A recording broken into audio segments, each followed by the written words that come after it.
Bonjour Ali, Oui, bonjour Pascal. je suis ravie de t'accueillir. Merci pour cet accueil et je suis honoré de voir ma sœur. Ouais, moi aussi, je suis honorée de voir mon frère. Mm, Donc merci d'accepter cette interview. C'est avec grande joie. Et donc la première question que j'ai envie de te poser, c'est est-ce que tu peux nous raconter en quelques mots ton parcours? Qu'est-ce qui fait que tu es devenu cet homme du désert qui accompagne des groupes? Cet homme de désert, c'est toujours homme de désert. Comme je dis toujours, je suis né dans le désert et j'ai grandi dans le désert. Et j'espère mourir dans le désert. Et écoute, je suis né dans le désert, j'ai grandi dans le désert et à l'âge de 11 ans, quand j'étais berger, je commençais aussi à dresser les dromadaires jusqu'à l'âge de 15 ans. Et de là, je travaillais avec ma famille, accompagner les gens chameliers de s'occuper de dromadaires et prend soin de dromadaires et prend soin des voyageurs aussi. Et de là, après, je me mets directement à apprendre la cuisine et tout, parce que ça m'intéresse et tout. Parce que voilà, tu as envie d'offrir quelque chose toujours, si tu as envie d'offrir quelque chose, tu l'apprends. Et donc, quand tu apprends, tu l'offres et à un moment, je commence à parler français grâce à quelqu'un, toujours un autre guide on peut dire, qui m'a provoqué. Et je dis un jour, je vais parler ce français.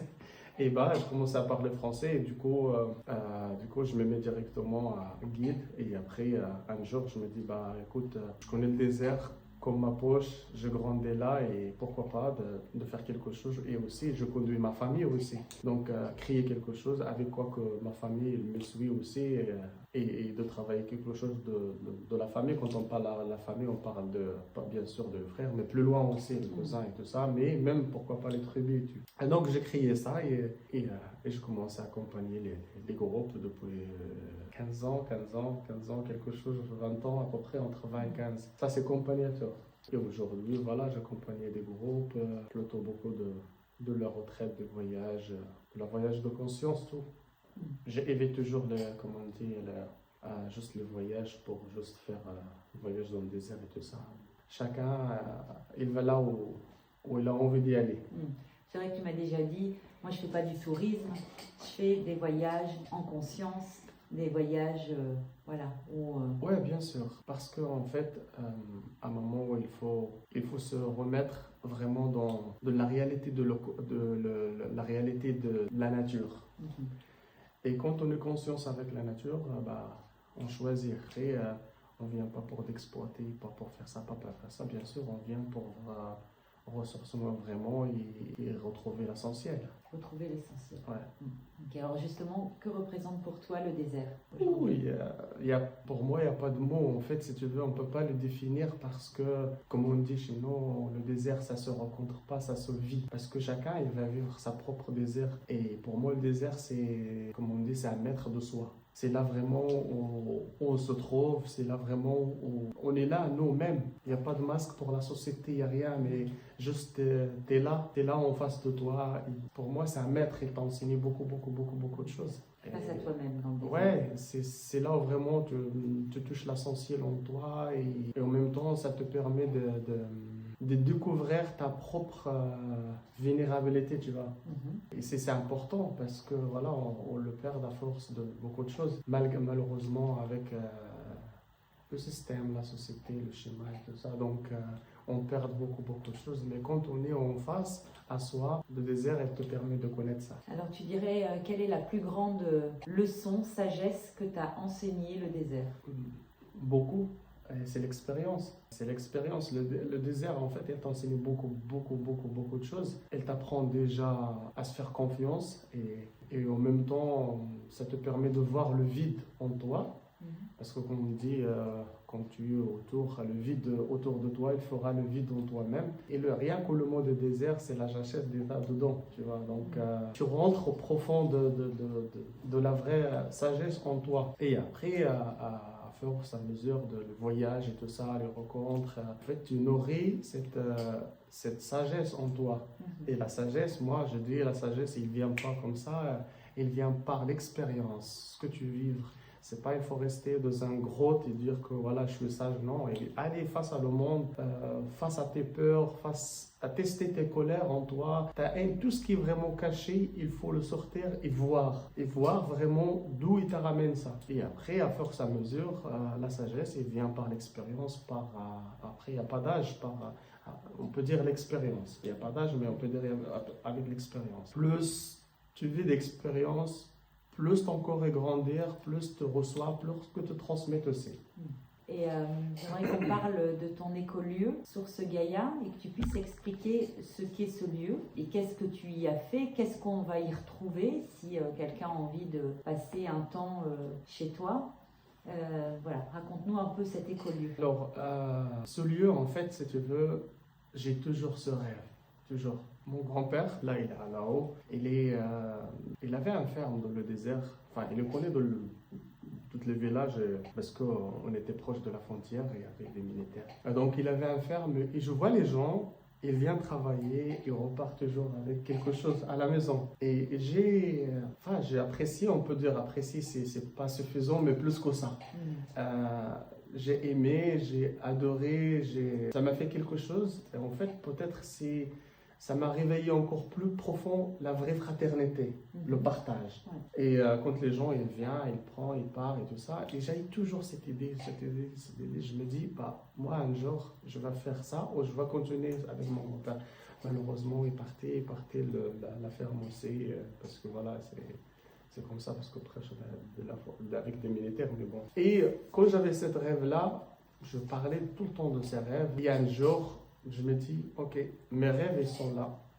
Elles sont de le ciel, on peut dire de le ciel. Plusieurs rêves. Mais un jour, je dis, il faut que je ramène ce rêve, je l'intègre à la matière. Quand je décide de l'intégrer, parce que je suis prêt. Des fois, on peut ramener un rêve de la matière, mais on n'est pas encore suffisant, assez pour le gérer. Et des fois, c'est très difficile. Donc, je l'ai ramené de la matière et je commence à parler, je commence à l'intégrer vraiment. Et je l'ai créé par la famille, par aussi des amis de cœur, mais on peut dire la famille de cœur qui m'ont aidé aussi. Et ce lieu, pour moi, c'est un lieu de rencontre. C'est un lieu de rencontre, c'est un lieu d'échange avec les gens de locaux. Et on ne peut pas dire qu'il est extérieur parce qu'on vit dans la même terre. Voilà, on peut dire que les gens qui peuvent venir visiter et rester sur place aussi, parce que là, ce lieu, il a aussi la permaculture, aussi, on va faire des médecines traditionnelles de locaux avec les femmes du village, les enfants. C'est bien sûr à l'école, parce que ça, c'est mon rêve. C'est aussi d'apprendre les gens à écrire et lire, juste écrire et lire. Et ça leur permet de de continuer leur chemin. Et aussi, le lieu, il permet d'accueillir des personnes aussi sur place pour les gens qui souhaitent faire des stages ou bien juste vraiment sur place. Il est disposé sur des salles de pratique et tout ça. Et il a 5 minutes de dune, au pied de dune. Ouais. Donc il y a des salles de pratique, il y a de l'hébergement, on peut dormir sur place, il y a une salle de restaurant, il y a la restauration, il y a le jardin en permaculture, bien sûr, il y a l'école. Il y a pas mal de choses. Et je crois que tu organises, alors t'aimes pas ce mot festival chamanique, une union chamanique à partir du 28 décembre jusqu'au 2 janvier. Est-ce que tu veux nous dire un petit peu en quoi consiste ce rassemblement, cette union chamanique? Autre de mes rêves aussi, c'est dans ce lieu ou ailleurs, j'ai toujours rêvé que j'ai envie on ne peut pas dire la responsable, mais on ne peut pas applaudir avec un seul main. Il faut toujours de plusieurs mains pour qu'on applaudisse. J'ai toujours ce rêve d'être la personne qui va rassembler. Et j'ai toujours ça, même dehors de ça, même de mon tribu, ma famille et tout ça. Et j'ai toujours ce rêve. Et aujourd'hui, je suis en train de réaliser, c'est la deuxième, on a fait le premier. En fait, c'est pas le festival. Le mot festival, ça vient de festif. Donc, non. C'est le côté festif. Voilà, j'aime pas. C'est pas que j'aime pas, c'est quelque chose de la conscience que je vais dire. Voilà. Tu préfères ce mot union, union, il y a plus de conscience, union, il y a plus de spiritualité. Oui, exactement. Pour toi, il y a plus de liens du lien en conscience. Ouais, exactement.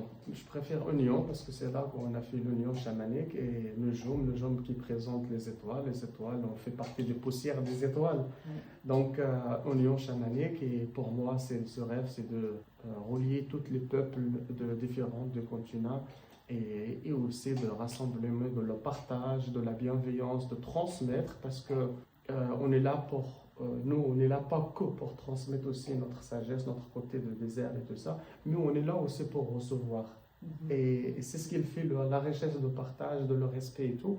Chacun il ramène sa propre pratique, sa propre médecine, sa propre sagesse, message, expérience, on peut dire message, qui permet aussi de faire un bel échange de le respect et tout, et aussi de transmettre pour les gens qui ils vont venir vivre cette expérience qui, après, chacun va recevoir ce qui est juste. Oui, tout à fait. Voilà. En tout cas, c'est du 28 décembre au 2 janvier. Oui, c'est le 28 décembre au 3 janvier. Au 3 janvier. On mettra le lien. Oui, merci. Merci. Pour terminer, quel message tu aurais à donner à quelqu'un qui sent qu'il a l'appel du désert? Ce serait quoi le message pour vraiment qu'il se décide, qu'il passe le pas? Alors, mon message par rapport à des personnes qui ont un peu de peur pour venir dans le désert ou quelque chose, pour moi, pour ce que je fais, ce que j'organise et tout ça, moi je dis toujours à les gens, si vous n'avez pas l'appel du désert, il ne faut pas venir. Parce que vous allez vivre quelque chose peut-être différemment, mais pas peut-être, vous allez vivre quelque chose différemment que si vous avez l'appel vraiment dans le désert. Parce que l'appel en général, pas que pour le désert, mais pour beaucoup de choses, si vous avez l'appel ici de le cœur, il faut répondre à l'appel, parce que c'est si juste. Et bien sûr, on l'accueillera avec grande joie. Tu m'étonnes. On va les accueillir avec grande joie. Ouais. Super. Bah, écoute, merci Ali, merci pour ce temps que tu m'as consacré, d'être venu jusqu'ici, d'avoir pris le temps de répondre à mes petites questions. Avec grande joie. Et puis on te retrouve sur les réseaux sociaux. Et dans le désert. Et dans le désert aussi, hein. Pas forcément. Là, juste un petit tour en France et après il faut retourner au Maroc. Voilà. En tout cas, merci. À très vite. À très vite et bienvenue au plaisir. Merci. Merci.